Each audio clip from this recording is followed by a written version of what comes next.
Fat Cow, Skinny Cow, a Vietnamese folk tale. The annals of Vietnamese history during the reign of King Lê and the era dominated by Lord Trinh are often marked by tales of political instability. Corruption festered, and the heavy hand of power often fell unjustly upon the common folk. It is within this turbulent period that our story unfolds, a narrative woven with threads of deceit, resilience, and the enduring quest for justice. Our focus settles upon a humble couple, a scholar named Le and his devoted wife. Having diligently saved a modest sum, they embarked on a journey homeward, seeking the solace of their village. Little did they know that their path would lead them to a place where appearances masked a sinister reality. The village of Da Gia Thuong, seemingly a tranquil haven, awaited them. But beneath its peaceful facade lay a treacherous secret, a darkness that would test their courage and threaten their very lives. Da Gia Thuong was not merely a village, it was a den of robbers, a place where hospitality was a cruel deception. These brigands had devised a cunning system, a coded language to identify and ensnare unsuspecting travelers. Their words, seemingly innocuous, held a deadly meaning. The phrase, fat cow, skinny cow, served as their signal, a veiled reference to the wealth and vulnerability of potential victims. It was with these words that the couple was lured into staying at a seemingly welcoming roadside inn. The trap had been set. Under the guise of hospitality, the husband was offered wine laced with a potent sleeping draught. As he succumbed to its effects, he was dragged away into the night, a victim of the village's dark designs. The wife, however, was spared, her beauty a temporary shield against the robbers' brutality. The wife was taken captive, forced into the role of a concubine within the robbers' lair. Her days were filled with confinement and servitude, a stark contrast to the life she had known. She was a prisoner in her own existence. She was forced to witness the robbers' cruel practices, their callous disregard for human life. The weight of their wickedness pressed heavily upon her spirit. She lived in constant fear, knowing that her fate hung precariously in the balance. After 5 long months of captivity, her captors deemed her expendable. Her life was forfeit.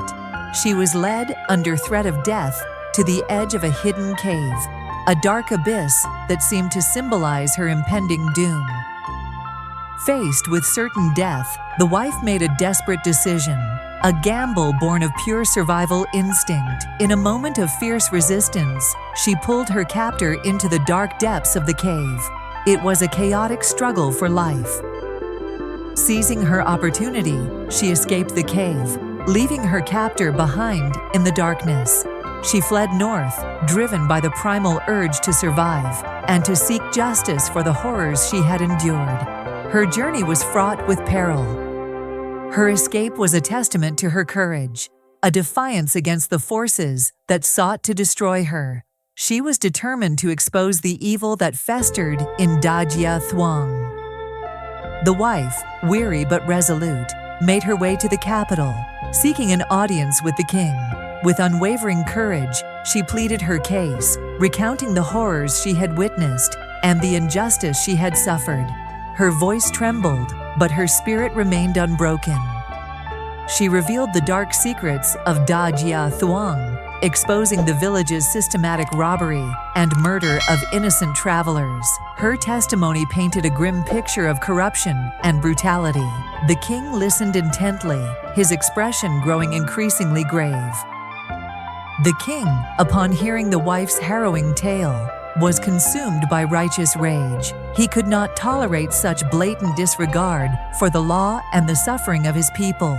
He vowed to bring swift and decisive justice to Da Gia Thuong. He immediately dispatched an army of 2,000 soldiers to Da Gia Thuong, ordering them to bring the perpetrators to justice. The king's response was a clear message: such wickedness would not be tolerated within his realm. The army descended upon Da Gia Thuong, bringing with it the full force of the king's wrath.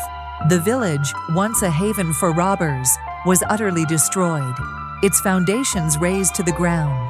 The era of Dajia Thuong was over.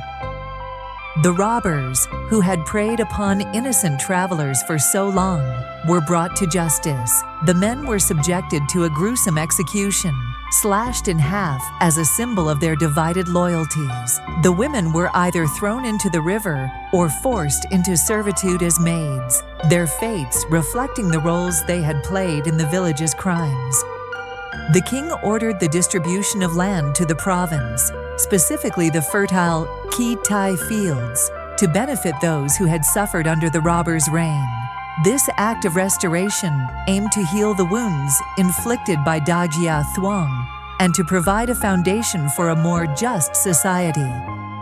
The remains of the victims were recovered from the hidden cave, a somber task that revealed the true extent of the village's depravity. The bones of the innocent were burned in a solemn ceremony, a symbolic cleansing of the evil that had permeated Dajia Thuong. This folktale serves as a powerful commentary on the corruption of power and the vulnerability of the innocent. It highlights the dangers of unchecked authority and the importance of holding those in positions of power accountable for their actions. The story is a reminder that even in the darkest of times, justice must prevail.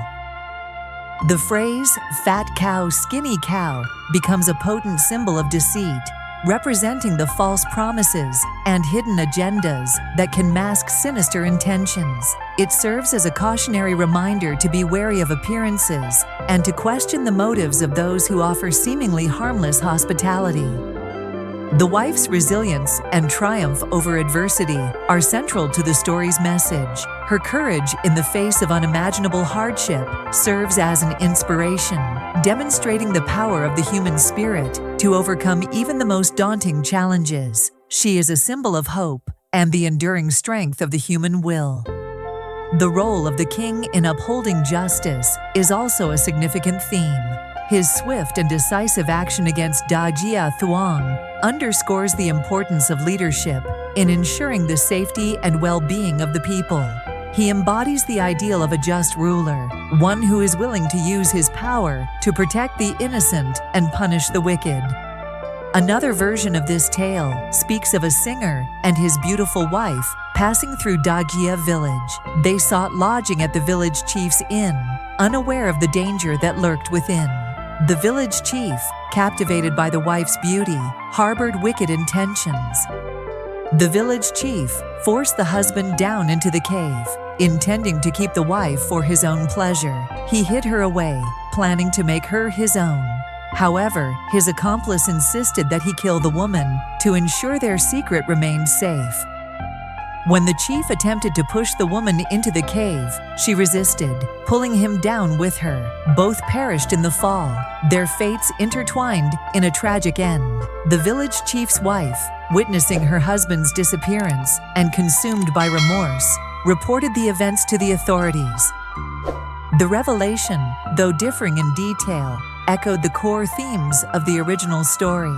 It highlighted the dangers of greed, lust, and the importance of seeking justice, even when it means turning against one's own. The tale serves as a reminder that even in the darkest of hearts, a flicker of conscience can ignite the path to redemption.